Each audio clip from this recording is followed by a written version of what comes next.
for you spending the time here today. Well, David, thank you so very much. Thank you for the incredibly warm hospitality. Thank you for hitting this job at a full sprint because you've been going all out from day one.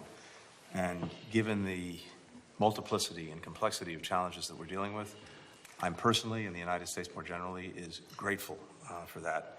You, the Prime Minister, the entire team. And to your point, I think what makes the relationship genuinely special, and I would even say essential, is that we are working hand in hand on all of the issues that matter most to our people, that are having the biggest effect on their lives, as well as people around the world because of the impact that our two countries have well beyond our own borders and beyond our own shores. For us, the UK is the indispensable partner when it comes to the very issues that David was talking about, whether it's dealing with the Russian aggression against Ukraine, whether it's dealing with the conflict in the Middle East, whether it's dealing with the challenge posed by China, and so many transnational issues that have no respect for borders and that have a profound impact on the lives of people around the world.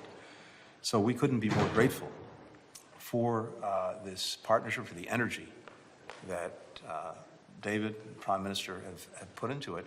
But I think the merit of what we're doing with the strategic dialogue is to make sure, as always, that we are fully focused and fully aligned on the North Stars. And the day in, day out work that then follows is critical, but making sure that we are fully aligned strategically really is where it all starts. And so I'm very enthusiastic about this process. We have our senior teams meeting together, working together. I'm here today. Deputy Secretary Campbell will be here tomorrow, and we will carry out the work of making sure that our strategies are aligned and then doing the work every single day. I can't think of two governments, two countries, where we have more daily, sometimes hourly, communication on everything that matters, but making sure that we have the strategic framework for that is vitally important, and I'm so glad we're doing it. Thank you. Thank you.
Well, welcome, Tony.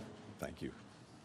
You've been a great support to me in my early weeks as Foreign Secretary, and I'm very grateful. I think we've spoken almost every other week since I took office. So it's a pleasure to welcome you here to London, and clearly we're meeting at a critical moment for securing a ceasefire in Gaza, with the shocking deaths in Khan Yunis this morning only reinforcing how desperately needed that ceasefire is, and a critical moment for supporting Ukraine as we enter the third winter of Putin's illegal war. It's also a critical moment addressing the climate crisis as we head towards UNGA and to COP. As the closest of friends and allies, our response is clear. We're united in our desire to address these challenges together.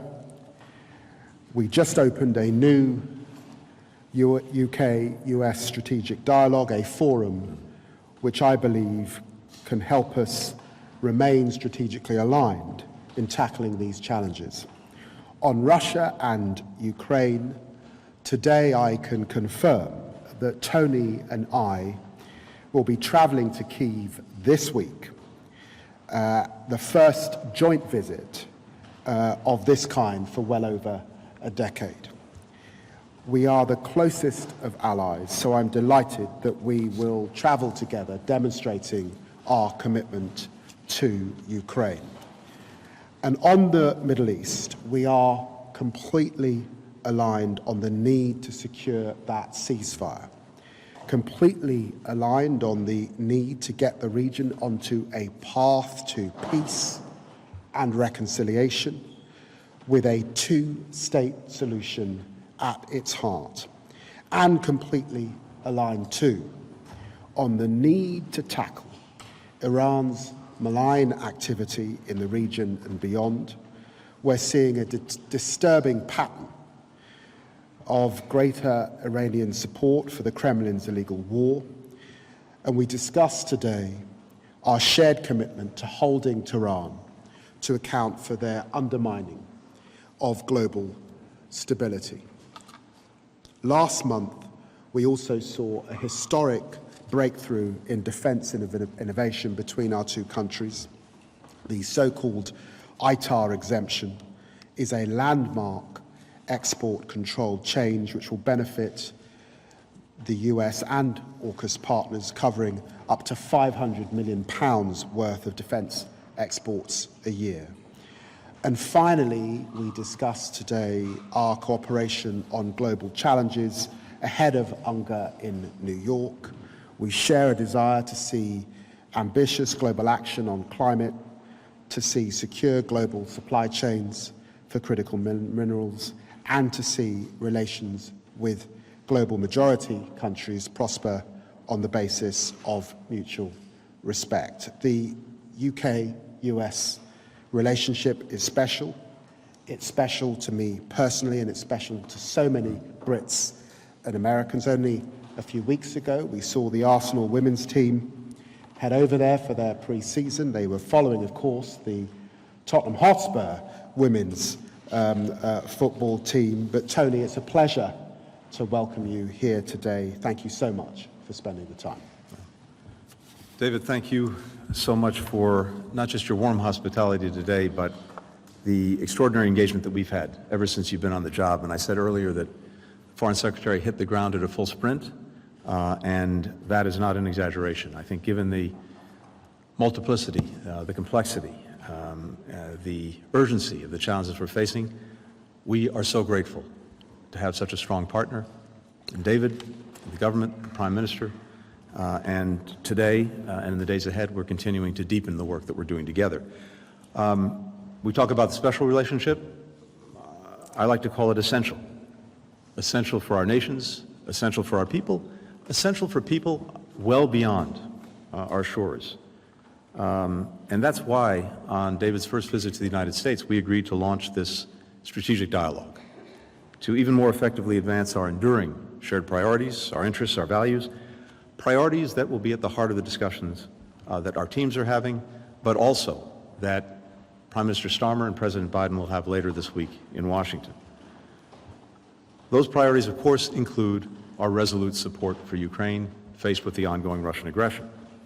The United States, the United Kingdom are leaders in providing security assistance to Ukraine, and together, from day one, continuing to this day, we stand strongly with our Ukrainian partners. As David said, we'll be traveling together to Kyiv this week, and I think it's a critical moment for Ukraine. In the midst of what is an intense fall fighting season, with Russia continuing to escalate its aggression against civilians, against critical infrastructure, and of course against Ukrainian forces. We see it ramping up its attacks on cities, on people, in particular targeting the energy infrastructure, electricity, all in advance of the coldest months. Putin's winter playbook of weaponizing energy and electricity. This joint trip reflects strong transatlantic support, aligned also with our NATO allies, with our Indo-Pacific partners, with the more than 50 countries that continue to strongly and resolutely support Ukraine. Together, we're working to make sure that Ukraine can defend its territory against the ongoing aggression, that it will be able to stand strongly on its own 2 feet, militarily, economically, democratically, and that it will remain on the path that the Ukrainian people so desire it to be on, of closer integration with Europe, with transatlantic institutions. Ukraine is clearly on that path. Together, we're going to continue to help it move along that path. Now, one of the reasons that Putin is able to continue this aggression is because of the provision of support from the People's Republic of China, the biggest supplier of machine tools, the biggest supplier of microelectronics, all of which are helping Russia sustain its defense industrial base. Our countries are aligned in holding accountable PRC entities that are engaged in these practices, fueling the Russian war machine. We also discussed joint efforts to ensure peace and stability across the Taiwan Strait and freedom of navigation and overflight in the South China Sea. For both of us, maintaining peace and stability, preserving the status quo, is essential, and it's essential not just to us, it's again essential to countries all around the world. We also agree on the importance of continuing to seek ways to cooperate with China on global challenges that affect our mutual interests and affect people everywhere, like the climate talks that the U.S. team held in Beijing just in recent days in advance of the next COP. Now, to wage his war of aggression on Ukraine, Putin is also relying increasingly on help from Iran and the DPRK. In these instances, to get actual weapons in clear violation of multiple UN Security Council resolutions. Now, Tehran has long supplied deadly drones. It's built a drone factory in Russia. It's trained Russian personnel on how to operate them. For some time, the United States has warned of an additional threat, the provision by Iran of ballistic missiles to Russia for use in Ukraine. We've warned Tehran publicly, we've warned Tehran privately, that taking this step would constitute a dramatic escalation. Dozens of Russian military personnel have been trained in Iran to use the Fata 360 close-range ballistic missile system, which has a maximum range of 75 miles. Russia has now received shipments of these ballistic missiles and will likely use them within weeks in Ukraine against Ukrainians. Russia has an array of its own ballistic missiles, but the supply of Iranian missiles enables Russia to use more of its arsenal for targets that are further from the front line, while dedicating the new missiles it's receiving from Iran for closer range targets. This development and the growing cooperation between Russia and Iran threatens European security and demonstrates how Iran's destabilizing influence reaches far beyond the Middle East.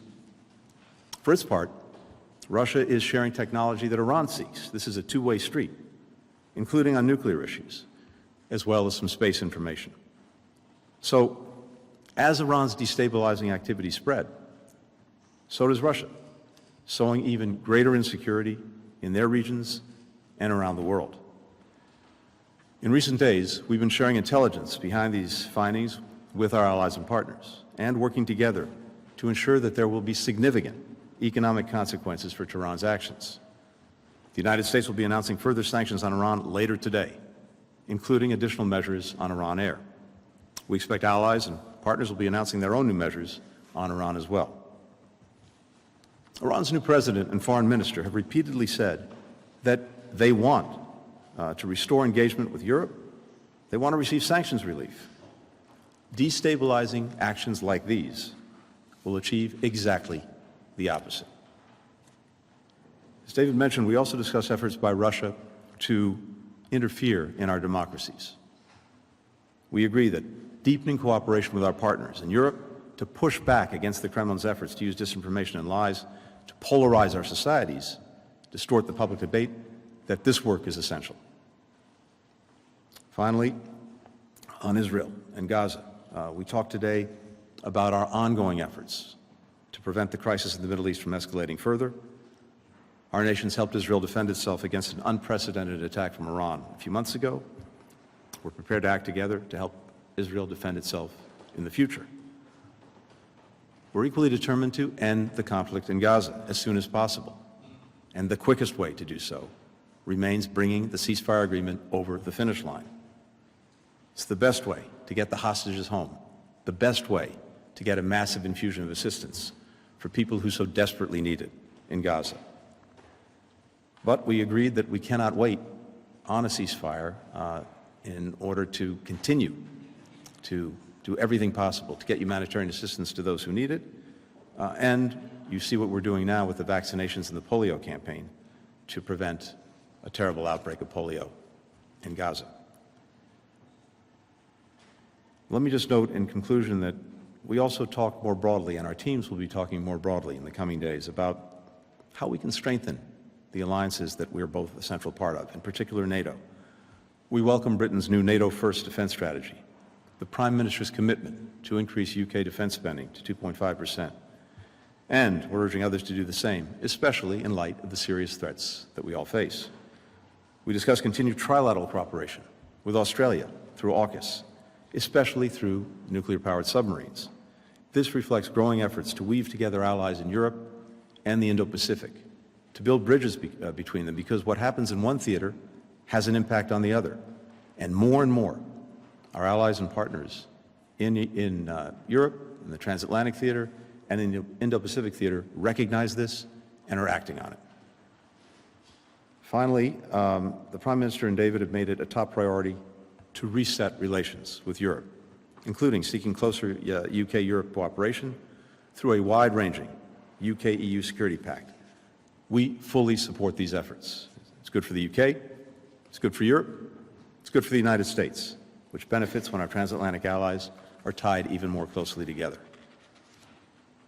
And I know when the President sees the Prime Minister on Friday, he'll also look forward to having a few words about Northern Ireland. We are very pleased at the commitment that Prime Minister Starmer and Secretary for Northern Ireland Ben are showing to the Good Friday Agreement, to supporting Northern Ireland's prosperity. And we share this goal, and we'll work with all parties to sustain and advance the agreement. David's often said that Britain is always stronger when it works with others. So is the United States, especially when we work with our closest ally, the United Kingdom. I look forward to building on that strength and also spending a little bit of quality time with David as we make our way to Ukraine in the days ahead. Thank you. Now, first, Dominic Waghorn from Sky News. Thank you very much. Mr. Secretary, you've announced new sanctions today. We've had a lot of sanctions, and the war grinds on for, as you say, into a third winter. What the Ukrainians have said they want, and reportedly your British allies have also said this privately, is the freedom to use the long-range missiles that you're supplying them to do what they're designed to do, which is to hit targets deep in Russia to hit the source of those glide bombs and possibly the new missiles you're saying that supply of ballistic missiles could allow the Russians to now use. Has that time now come? And if not, why not? And what are you afraid of? Right. So I think a hallmark from day one of our efforts to support Ukraine against this aggression is to work to make sure that they have what they need when they need it to be most effective in dealing with the Russian aggression. And I think that you've seen, again, from day one, that we have continuously adjusted and adapted based on battlefield conditions, based on what Russia was doing in a given place and by given means. And that's been a through line in everything that we've done. I've said this many times before, so my own colleagues may be tired of hearing me say it, but it's so important as we're making these decisions that we factor in a number of critical elements. It's not just the system itself that counts. You have to ask, can the Ukrainians effectively use it? And sometimes that requires significant training, which we've done. Do they have the ability to maintain it? Again, this is something that we've worked on. And then, is it part of an effective strategy? All of these are questions we're continuously asking ourselves.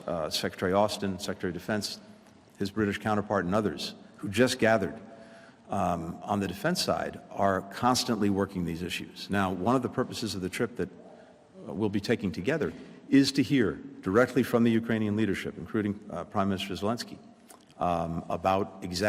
President Zelensky, excuse me, about exactly how the Ukrainians see their needs in this moment, toward what objectives, and what we can do to support those needs. So all I can tell you is we'll be listening intently to our Ukrainian partners. We'll both be reporting back to the Prime Minister, to President Biden in the coming days, and I fully anticipate this is something they'll take up when they meet on Friday. Great, thank you. Daphne Saladakis from Reuters. Thank you. Secretary Blinken, the U.S. has provided Ukraine with billions in military aid since 2022, but has limited the use of U.S. weapons to Ukrainian soil and defensive cross-border operations. Ukrainian President Zelensky has pushed back against allies who have supplied long-range weapons, but said Ukraine cannot use them deep inside Russia. So to follow up on my colleague's question, what will your message be to the Ukrainians about this during your visit this week? And more broadly, what do you see as the potential military impact of Iran supplying the ballistic missiles to Russia? Foreign Secretary, has Britain received sign-off to allow Ukraine to use the Storm Shadow missiles to strike targets inside Russia? And have you pushed for this? Thank you. Thank you. I'm tempted to refer you to the previous answer. But look, again, I just want to emphasize this.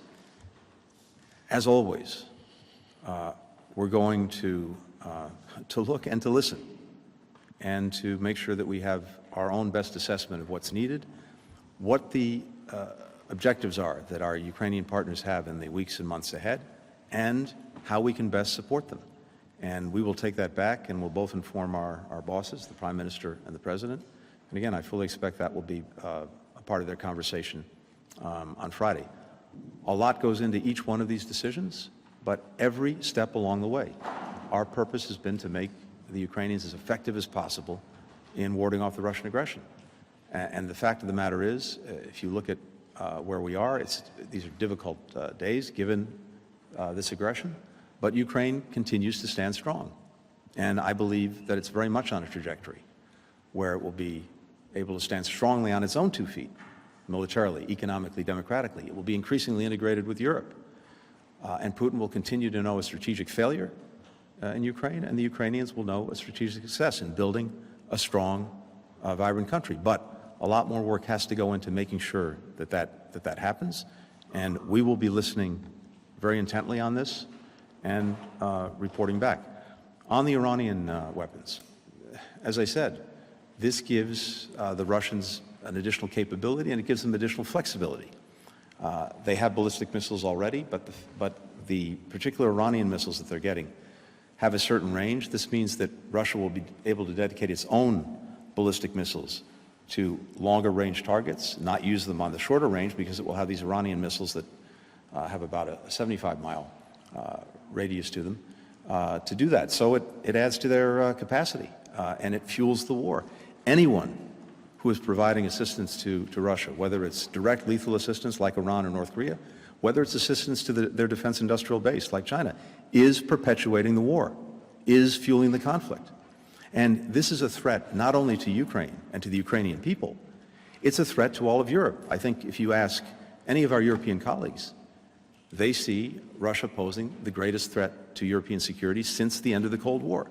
So countries that are playing into this by supplying Russia, they are fueling a threat to Europe more broadly, not just Ukraine. And they have to take that into account, particularly in their own relationships with Europe. As you would expect, Tony and I have discussed Ukraine now since taking office nearly every other week. We had a fruitful discussion today. It's hugely important. I said in my opening that this was a critical moment. It's hugely important that we're traveling together to hear from our Ukrainian counterparts and President Zelensky their assessment of the situation on the ground and their needs on the ground. It would, however, be quite wrong to comment on the detail of operational issues in a forum such as this, because the only person who could benefit is Putin. And we will do nothing to give him any advantage in his illegal invasion. On the transfer of ballistic missiles from Iran, this is a troubling pattern that we're seeing from Iran. It is definitely a significant escalation, and we are coordinating action, and we'll have more to say on that very shortly.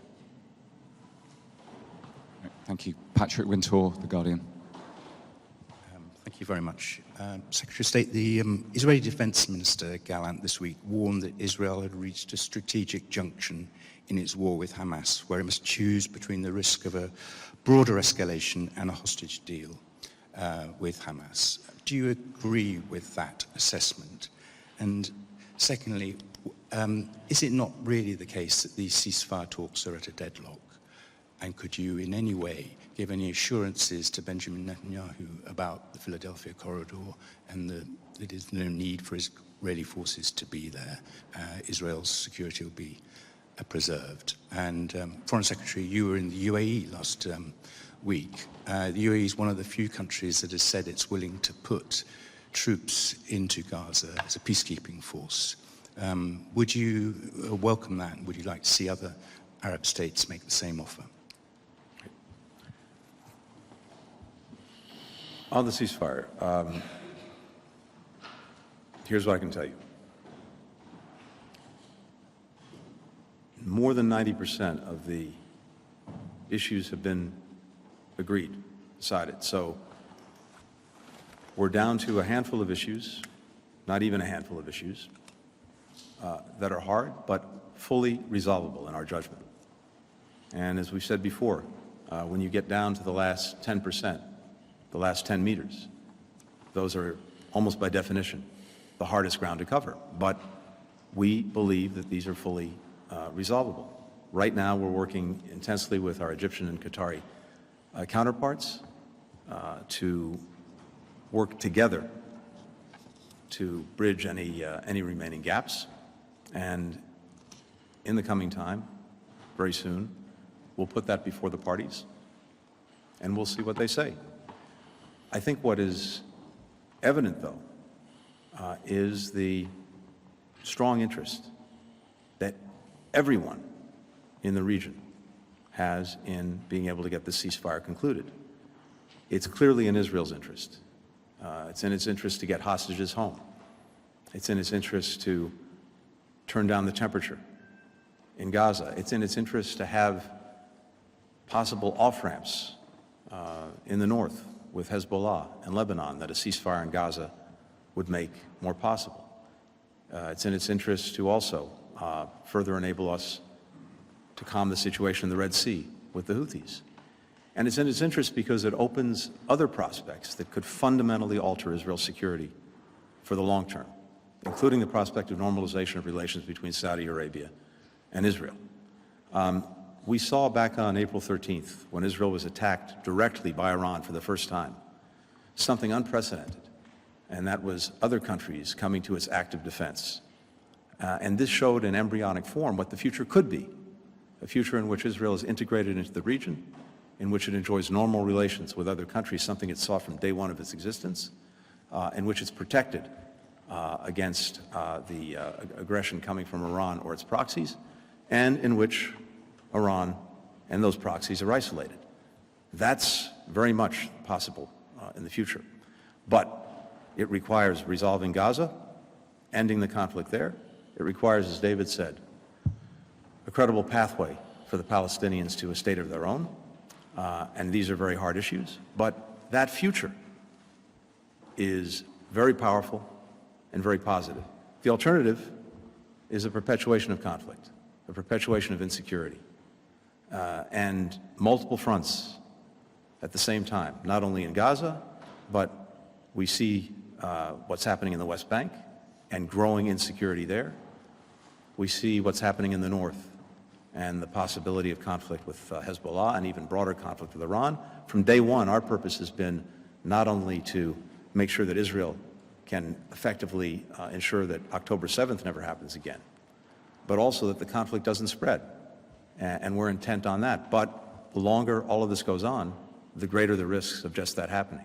So I think for Israel, clearly for the Palestinian people, and especially Palestinians in Gaza, who desperately need this conflict to be over so that they can get the help that they need and begin to rebuild their lives. For every country in the region, the interest is clear. I can't speak to what's in the mind of Mr. Sinwar and where his interests lie. He will have to make those judgments for himself. But we remain resolute in working to bring the ceasefire over the line because it would open up so many more positive prospects.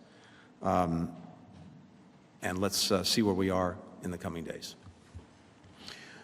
Could I just say, Patrick, that Tony's assessment that 90% of the deal is there is completely correct.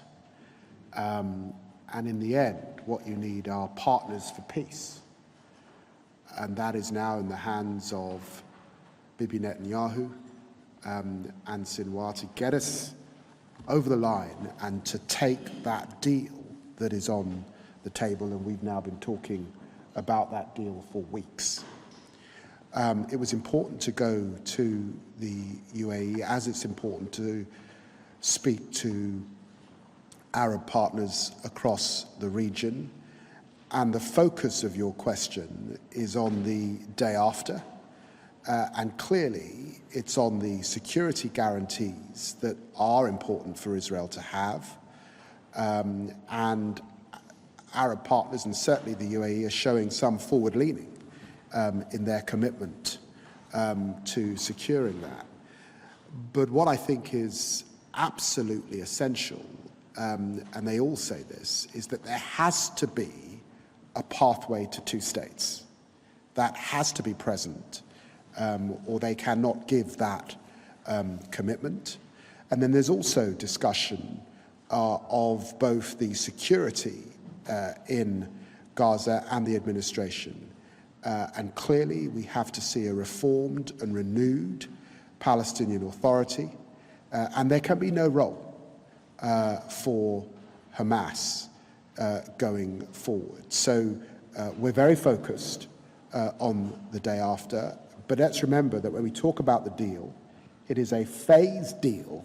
Let us get over the line to get to that first phase, and let us see that pathway to security on both sides. And Shane Tandon from AFP. Thank you, Mr. Secretary, Mr. Foreign Secretary. Secretary Blinken, could I ask you about a couple of aspects of the Middle East? The Israel Defense Forces just a moment ago released an investigation, or released some preliminary findings into the death of an American citizen, Ms. Eisenor Enyegi. Could you say, they said that she was killed most likely by Israeli fire, but unintentionally. Are you confident that that assessment Does the United States want to see anything further? Are you confident with the assessment that this was unintentional? And what more do you want Israel to do? Could there be repercussions? For both of you, could I ask you about the International Criminal Court?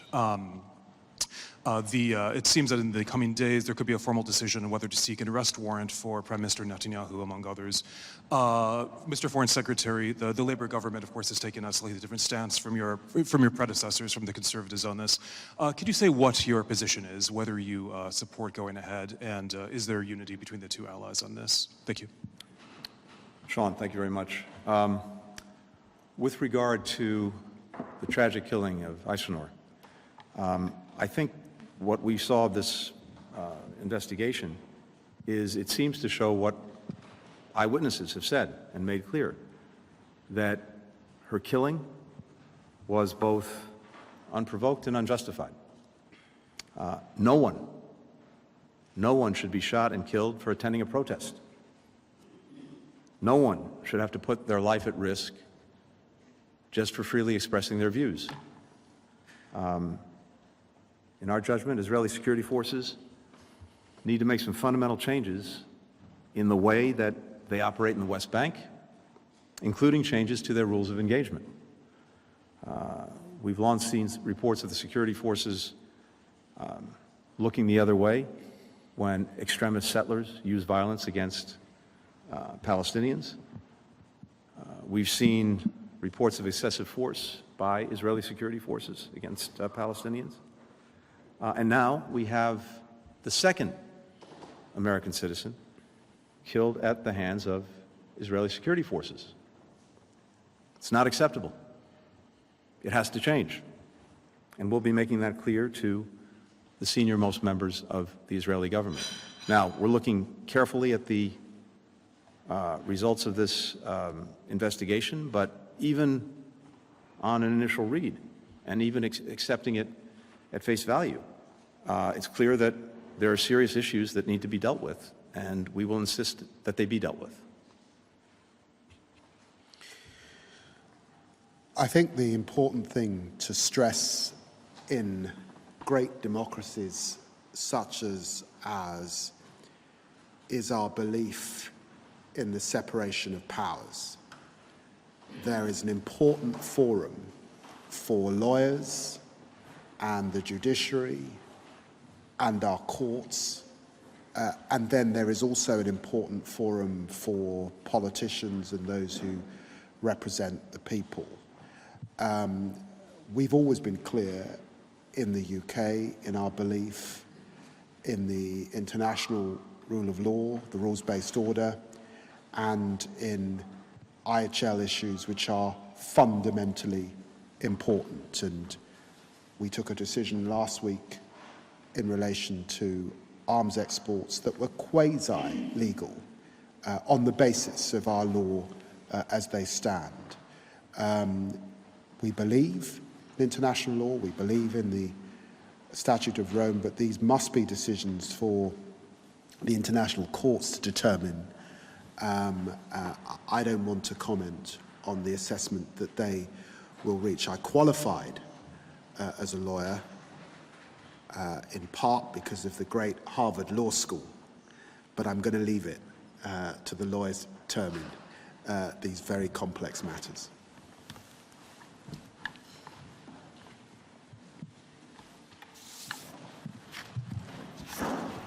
Thank you. Thanks a lot.